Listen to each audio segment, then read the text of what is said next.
So what I would challenge this young man or young woman to do is you have to look inside of yourself to see what you really want. What are you passionate about? We use these words and these little phrases of only the strong survive and all this other crap. They're all just fucking words.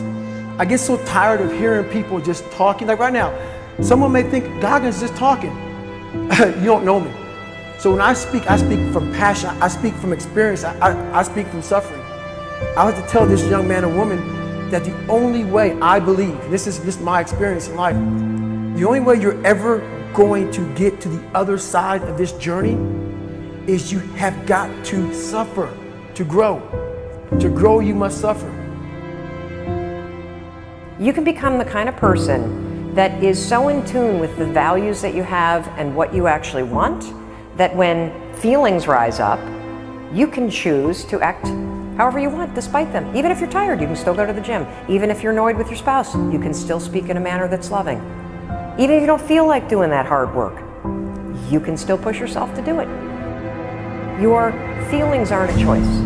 Your behavior and your thoughts are always a choice. Several people live to be 100 years old, and they have great lives, and they have great kids. Their kids go to college and all sorts of stuff. But somewhere in their life, there was a point where they had a decision to make. They can go left or right on this path. Left was the easy route. Right was the hard route. A lot of people take the easy route. And they had a good life that way, but the better life was going to the right side. And you may have 20 years of pain and suffering to get past it, but a lot of us die never truly starting our journey. And I would tell this young person, you gotta start your journey. It may suck, but it will come out the other side where you're coasting. Many people are suffering from battle fatigue. They've been standing a long time, trying to break the addiction, believing for the promotion, praying for that family member, but hasn't happened yet. They never dreamed they'd still be single, still be dealing with the illness, still be trying to get the loan. Now they're tired. Let me encourage you, your time is coming. Your due season is on the way. Don't let time talk you out of it. Don't let discouragement cause you to give up. Don't let negative thoughts convince you to settle where you are. You were born to succeed, to win, to conquer all difficulties, and have all your faculties fully developed. Make up your mind you're going to do it every day, every day, every day, until you don't have to think about it, and then you'll automatically do it. I guarantee you, this idea will change your life. Think about it all day, because that is definitely an idea that will give you results that will stick. No matter who you are, no matter where you are in life, you can take the lid off of your job. If you're wondering if you still have the lid on in your life, here are some clues that's going to let you know that the lid is still on. If you're not excited about waking up in the morning, if you're sitting around bored out of your mind, if you got time to do everything anybody asks you to do, you probably got the lid on. If when you tell your dreams to all your friends, it makes sense to them, you got your lid on, man. Your dreams should not make sense to everybody. You got to say something that make people go, how you gonna do that? That's when you got the lid off. And if I were you, I'd do that. I'd take the lid off. It's not always going to be easy. There are going to be challenges. There's still going to be curveballs thrown at me. But I can't become introverted. I have to continue to get outside myself, because when you're uncomfortable, that's the only way you're going to grow. Right. So the only way I became successful was going towards the truth. As painful and as brutal as it is, it changed me. It allowed me to become, in my own right, who I am today. You face your fears, you become the person you want to be. You run from your fears, you're not living. You're alive, but you're not thinking the freedom. You're not running the day. The day's running you. You always be the fucking servant, not the master, guys. We all fall down in life, guys. The question is, who gets back up? Again, it's not the potential of the individual. It's not the genetics. It's a perseverance, the never say die attitude. If you constantly keep throwing shit against the wall, eventually something will stick, guys. Never give in to what you want. We need trust, right? We need trust. When we're surrounded by people who believe what we believe and trust starts to emerge, when we trust them and they trust us, we're more willing to take risks. We're more willing to experiment, which requires failure.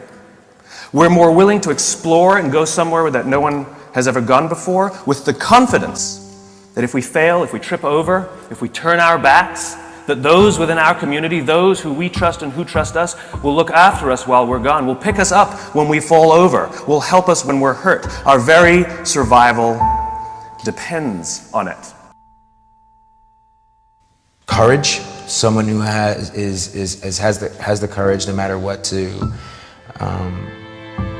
believe in something wholeheartedly and follow that with faith and courage to just go. And if I was able to do it, you can too. You know, but you need to start making that choice. You need to make that choice right now for yourself. There are people who have lost their arms, lost their sight.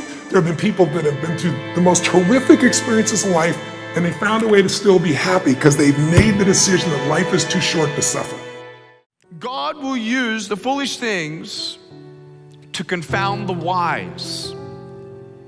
God can use a man without arms and legs to be his hands and feet, to prove that it's not about Nick. It's not about his ability. It's not about him and his strength and how he speaks all around the world and uses his hands greatly as gestures and body language while he gets excited preaching. It's not about me, it's about Jesus. I didn't write my story, Jesus wrote my story. He knew me before the earth began. And I don't know about you, but yeah, it's good to have a job. It's good to have a relationship and get married and have kids. It's good to have that stuff. But until you find Jesus Christ as your Lord and Savior, there will be always something missing. You can't rely on you because you will fail you every single time, just about. I needed him, not just because of this, but for my heart, for my mind. By the grace of God, he kept me here on earth, even though I tried to commit suicide at age 10. The bullying at my school convinced me that I was a mistake, that I'd never eventuate to anything. Man, what a lie. When you realize it's just the devil, I say just the devil because the devil's nothing compared to Jesus. I was listening to the encouragement my parents were saying, but then listening to the lies at the same time. The lies saying, you're not good enough, Nick, just give up. No, I am wonderfully and fearfully made according to Psalm 139. Oh, Nick, you should just give up. No, I can't do all things through Christ who strengthens me. But what we need healing first is in the inside and to hear the voice of God. Hearing the voice of God, when you hear a phone ring, you pick it up, okay? When you're sometimes dialing into heaven and it feels like he's not picking up, don't hang up on God, he's listening. I hung up on God because I didn't understand his plan. God said through my parents, Nick, God's got a plan for your life. Jeremiah chapter 29, verse 11. I have a whole plan in the future. I'm like, no way, there's no race like that. There's no heaven, there's no God. Look at all the pain in the world. If God loved the world, then why is he letting so much pain happen? Later on, you realize in the Bible, God doesn't give us pain, but whatever the enemy tried to use for bad, God turned into good. I can't do anything with my broken pieces, but there's nothing that God cannot do. I've seen pain. I've seen miracles. God allows things that we don't understand, but I want you to know if you hold on to him, he'll hold on to you. If you trust in the Lord with all your heart, even when you cannot walk, he'll carry you. When you don't get a miracle, you can still be a miracle.